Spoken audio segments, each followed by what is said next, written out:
Hey friends, it's Brad Barker here and I'm on the ride of my life. You probably found this channel because you either have one of these big beasts or you're very much interested in enjoying the lifestyle of traveling the world on an adventure motorcycle.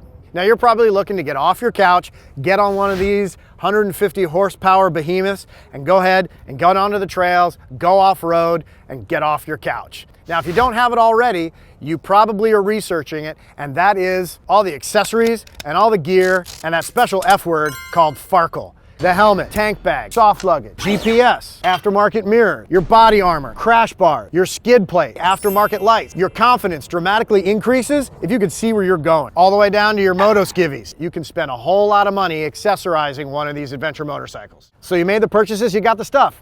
Good job. What if you want to leave the confidence of your driveway and actually go down a dirt road or around the next corner or over the next hill? How do you take all this gear so that you can safely go on an adventure and even ride this bike around the world? It's not like there's an adventure bike school on every corner in America. There aren't adventure motorcycle training courses out there. And he said, oh, you're wrong. Thank God we got RawHyde Adventures and they've started their adventure days. Jim Hyde leads tours all around the world. He has become an expert on the art of GPS navigation. And today, we're going to give you just a quick snippet of his course on how to navigate your adventure using your GPS.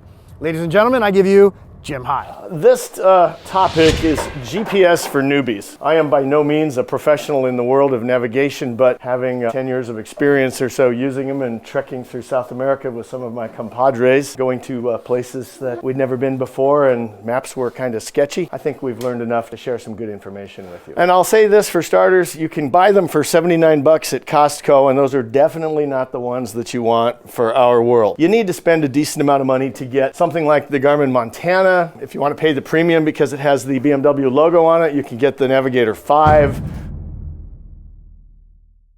So triangulation for the sake of GPS is the mathematical balancing of radio waves that come from a satellite over here and a satellite over here and one here. And based on the amount of time it takes for a radio wave to go from the satellite to your GPS, the GPS has constant math going in the background. Figure out how long it took these signals to reach it, and that's how it knows where it is on planet Earth. At the moment, floating around up above the stratosphere, there's 2,200 satellites of various kinds that are still functional. A GPS runs from, as it says there, 24 satellites, 12 in the northern hemisphere, 12 in the southern hemisphere.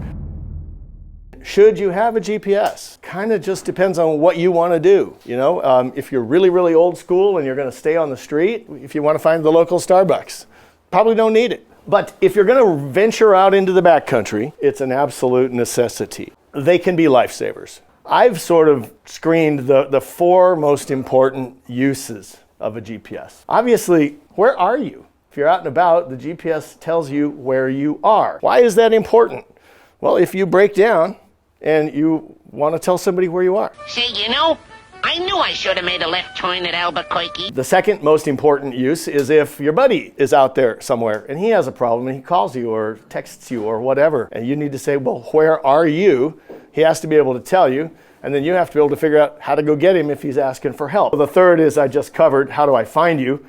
And then a fourth and rarely thought about real value to a GPS, in my opinion, is a function called trackback. And in my world of tour guiding, I've seen perfectly rational, really smart people melt down when the sun goes down. If they're out in the backcountry and they've just lost their reference to north and south and they can't really see the roads that are out across the valley, I've seen people just freak out. It's like, well, why? You have a GPS and you know you can just turn around and go back the way you came. Well, I know, but I don't.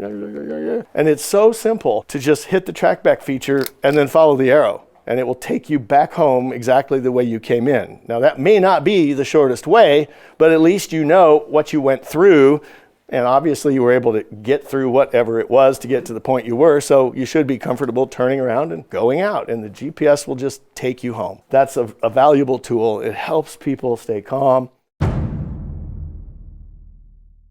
So a route is something that you plan but you have not ridden, and a track is something that you or somebody else has ridden, therefore you know it's good. And let me explain the hazard of planning routes. You have no idea what the road closure situation might be, or how old the map data that you're using to create a route with is, and whether or not that road even exists anymore. The U.S. Forest Service closes roads constantly and opens others, but Garmin doesn't know. Garmin just digitizes, all the maps that have ever been made in the U.S., and they try their best to give us all the data that they can, but they have no real knowledge of what is open, what is closed, what's washed out, what's damaged, what's not.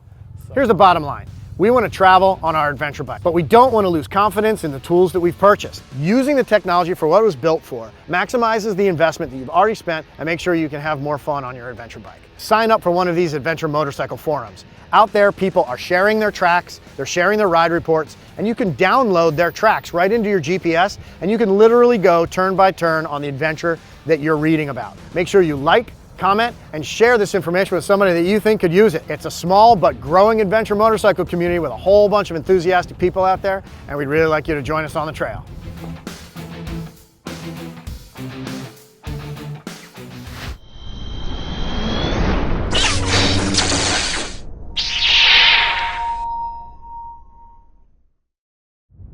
Adventure Gear by Climb, because sometimes you have to learn things the hard way. Connected.